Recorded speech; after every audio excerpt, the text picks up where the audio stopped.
le dernier pilier, le design d'espace, penser en lieu qui crée du lien. Ça, c'est notre quête. Et donc, penser en lieu qui crée du lien, pour nous, ça veut dire agencer l'utilité. Donc, avant, on a incarné l'utilité, ensuite, on a vécu l'utilité. Et là, il s'agit de l'agencer, quoi. Alors là, on a souhaité vous parler d'AGB. AGB, c'est un courtier en assurance qui est sur Grenoble. Et ce qui est rigolo dans son histoire avec nous, c'est qu'en fait, à la base, il est venu nous questionner sur comment son image était perçue vis-à-vis de l'extérieur. Ils avaient un logo qui ne ressemblait pas du tout à celui-là, ils avaient des messages, des textes, enfin, un vocabulaire qui n'était pas du tout celui qu'ils ont maintenant. Et ils pensaient avoir une image à peu près correcte, on va dire. Et quand nous, on a fait l'analyse, quand on a fait un diagnostic d'image, on était enfin, en gros, personne ne comprenait ce qu'ils disaient, personne ne les repérait. Il y avait plein de choses qui étaient en incohérence. Et donc, le choc a été un peu rude pour eux sur le premier coup. Et puis après, ils se sont rendus compte que c'était vraiment une opportunité. Donc, ils nous ont demandé de travailler sur leur identité de marque, sur la refonte des vocables qu'ils allaient utiliser, sur la manière d'expliquer tout ça. Donc, ensuite, on est passé sur une partie de design management et d'accompagnement des équipes. Et puis après, ils nous ont dit, voilà, le problème, c'est qu'on est en vieux métier, avec beaucoup de papier, même s'ils étaient en grosse phase de numérisation. Et les locaux qu'on a, ça ne colle plus du tout, quoi. Donc, ils avaient d'acheter un nouveau local et ils nous ont dit, banco, maintenant, appliquez ce qu'on vient de faire, appliquez ce qu'on est dans le lieu où on va aller tous ensemble. Et en fait, ça correspondait au début des notions de télétravail, au début de la crise qu'on vient de vivre. Et donc, on s'est retrouvé dans un moment où il s'agissait plus de savoir si c'était l'open space ou le télétravail qui allait survivre, ou si c'était une bonne solution ou pas une bonne solution. Mais ça nous a permis de les réinterroger sur leur manière d'organiser et de travailler, en fait. Et donc, à partir de là, on s'est rendu compte que le bon espace, déjà, ça ne voulait pas dire grand-chose. Hein. C'est surtout celui qui ressemble à l'entreprise qui est le bon espace, donc qui ressemble à son produit, à ses métiers, à ses collaborateurs, et qu'il n'y a pas de recette toute faite, et que ce qui pouvait être, on entendait il n'y a pas très longtemps, un espace de travail comme à la maison, des choses comme ça, tout ça, c'est en train d'être balayé au profit de quelque chose qui est plus proche de ce que vit et de ce qu'est l'entreprise. Du coup, maintenant, pour les éléments clés sur le design d'espace, en fait, c'est des éléments qui sont purement humains, parce que quand on conçoit les espaces, on les conçoit que en fonction des caractéristiques humaines. Par exemple, quand on voit care état d'être, c'est vraiment construire les espaces pour prendre soin des gens. Il faut oublier l'hybridation. Oui, mais alors, il y a hybridation, care état d'être, isolement vs intimité, et temps individuel vs temps collectif. Donc pour le premier, hybridation, donc espace rassurant vs espace disruptif. Là, l'idée, c'est que c'est important dans les espaces d'avoir des espaces plus d'intimité, plus rassurants, pour contrebalancer les espaces disruptifs qui favorisent un petit peu plus les échanges et la sérendipité dont l'entreprise a besoin pour innover. Mais tout ça, ça doit bien être contrebalancé par des espaces rassurants. Et en fait, là, l'idée, c'est que la stabilité, c'est la condition du changement. On ne peut pas avoir que des espaces disruptifs avec du changement tout le temps, parce que c'est un petit peu plus du chaos. Il faut aussi des espaces entre guillemets, de non-changement qui soient plus rassurants et qui permettent, sur fond de stabilité, un changement innovant. Donc chez AGB, ça s'est traduit de manière différente. On avait des box vitrées, mais qui étaient des bureaux fermés. Donc on conservait ce côté rassurant pour les personnes qui étaient en permanence au siège.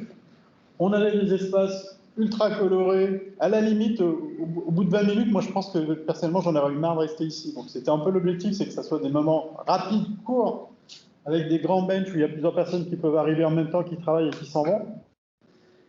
Et puis après, on a joué sur tout un tas de petites choses un peu plus rigolotes, comme un espace avec des cordes qui est mi-ouvert, mi-fermé, où on ne sait pas trop si on doit rester, pas rester, ou comment ça se passe.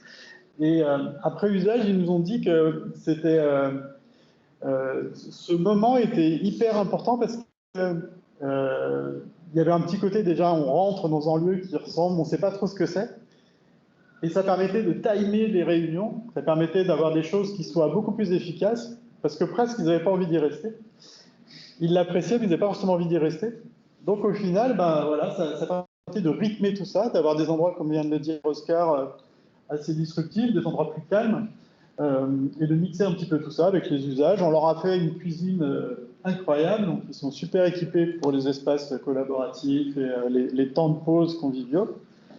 Puis après, il y a des petites choses aussi comme ça où on peut jouer sur voilà, des choses un peu qui paraissent stupides, mais on ne sait jamais où mettre le petit picto toilette ou le petit picto pour la femme de ménage, et en même temps, on lui montre qu'on lui donne, qu'on a autant de respect pour elle que pour les toilettes, et qu'en tout cas, voilà, on la cache pas, on la met en avant, et elle a apprécié d'après ce qu'ils nous ont dit. Du coup, le deuxième aspect, c'est care, état d'être, accompagnement. Parce que la problématique des entreprises, c'est aussi beaucoup de faire venir des collaborateurs, mais aussi tout simplement que les collaborateurs ils soient bien. Et du coup, l'idée du care, c'est que c'est la vulnérabilité des plus faibles, entre guillemets, qui va être au service du plus grand nombre. Donc, on va prendre les points les plus sensibles pour façonner les espaces, et tout ça, ça va être au service du plus grand nombre. Donc, quelque chose qu'on leur a proposé, c'est la ligne vertueuse. Donc, la ligne vertueuse, pour montrer aussi que Ergonome, on essaye d'incarner ce qu'on propose, et à la fois, on est dans ce rapport humain, on est dans ce rapport d'aide de manière générale. La ligne vertueuse, Laurent est le président de l'association. Elle a deux caractéristiques, c'est des tables, du mobilier qui est fait avec des chutes de matière, et qui est assemblé par des jeunes qu'on prend en stage, qui viennent soit des missions locales ou de l'association du Prado, à qui on reverse 25% du prix de vente pour leur financer des formations. Et en fait, ça crée, au sein des entreprises où on intègre ce type de produit, ça crée un engouement parce qu'ils sont tous solidaires autour de ça. Ils sont tous fiers que l'entreprise ait acheté et participé à des produits de la sorte. Et en même temps, on fait des produits qui sont ultra opérationnels, tout est électrifié à l'intérieur, donc ils correspondent aux normes actuelles des besoins dans une salle de réunion et répondent à un aspect RSE, on va dire au sens large, donc participent dans cette notion de care peut-être un peu éloignée, mais en même temps, on n'est pas tant que ça parce que c'est aussi une manière de montrer que l'entreprise peut prendre soin aussi de son extérieur et de ses parties prenantes. Du coup, troisième caractéristique, c'est de bien faire veiller à la bonne balance entre isolement et intimité. Parce que du coup, il y a des espaces où on peut se concentrer, mais la frontière entre l'isolement et l'intimité, elle est assez faible. Il ne faut pas qu'un espace d'intimité bascule dans l'isolement. Un collaborateur qui vit chez lui, qui télétravaille de chez lui, qui peut être parfois un petit peu isolé, quand il revient en entreprise, par exemple, faut qu'il puisse être mis un petit peu en interaction. Bon là, vous avez une vue différente, mais c'est un petit peu ce qu'on essaie de faire, c'est-à-dire que s'il y a des personnes qui sont trop souvent seules, quand elles viennent au bureau, elles sont au centre des équipes, elles sont entourées de tout le monde, même si elles sont dans un espace ouvert, elles sont entourées. Alors là, on avait essayé de garder ça en tête en disant on n'est pas tous, il n'y a pas une équité sur le télétravail. Donc, quand les personnes rentrent, essayons de les préserver, de leur montrer aussi de l'intérêt, même si elles sont sur la partie la plus open space de l'ensemble du bureau. Et enfin, quatrième caractéristique, les temps individuels vs temps collectif. On considère 5 temps dans l'entreprise qui sont les temps de réflexion, les temps de concentration, donc plus pour les temps individuels, et les temps de communication et de collaboration qui sont les temps collectifs. Sans oublier le temps de sérendipité. Et donc, les espaces, là pareil, ils sont conçus en tenant compte ils laissent la possibilité à tous ces temps d'être dans les espaces. Et donc, en gros, ce qu'on pourrait comprendre, c'est que l'espace de l'entreprise, c'est la traduction de son organisation et le terrain d'expression de ses équipes. Donc, c'est ce mix qu'on essaye à chaque fois de réussir.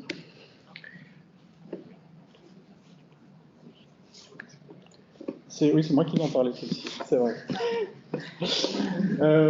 On voulait mettre cette citation parce qu'elle nous interpellait sur la notion qu'on était en train de passer de l'ère dans prêt-à-porter, c'est-à-dire où on va faire de l'abattage de tables identiques dans tous les bureaux, etc., à quelque chose de beaucoup plus sur mesure, donc de beaucoup plus adapté à chaque site. Donc déjà, ça nous rassurait parce que c'est un peu ce qu'on essayait de vous expliquer.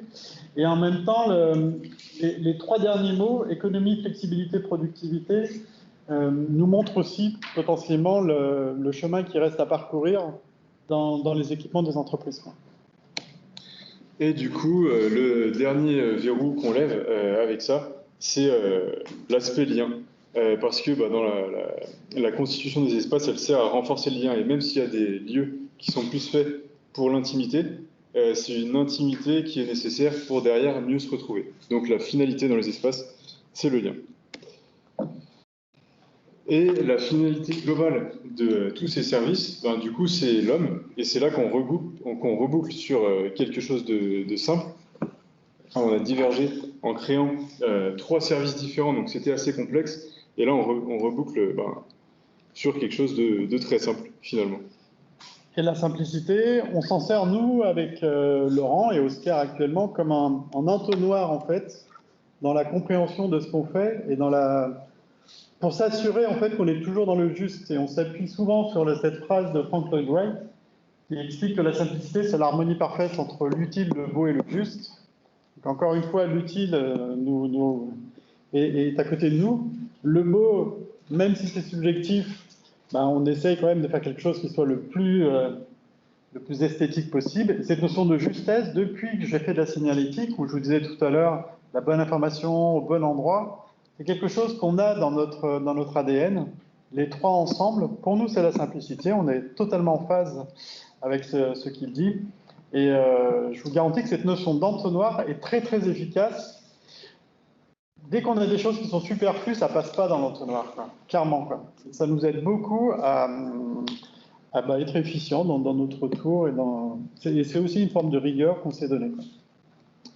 Du coup, si on résume un petit peu toute la présentation qu'on vous a faite,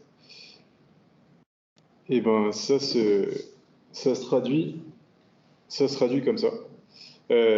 En fait, c'était un peu l'idée de vous faire vivre à travers cette présentation tout le processus design. On a commencé au début en expliquant ce que c'était le design, en s'immergeant dans le sujet design.